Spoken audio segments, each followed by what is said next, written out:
দেবার্গ সেন সংকর্ষণ।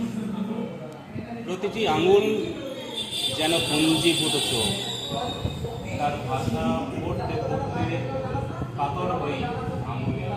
না ঠোঁট, না মুখ, না ত্বক, বরং আমি আঙুল সঙ্গে। প্রতিটি আঙুল যেন পঞ্জীভূত চোখ, সেখানেই লুকিয়ে থাকে ইন্দ্রিয় ও স্নায়ুর সমস্ত আবেদন।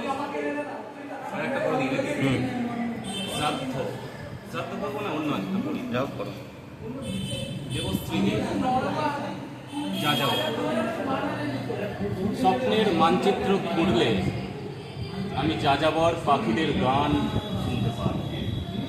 এসব বাতুলতা মেনে যারা পৃথিবীর দিকে এগিয়ে গেল, তাদের উঠোনে বসন্ত। শ্রী পারে এক জ্ঞান, এক সাপ, এক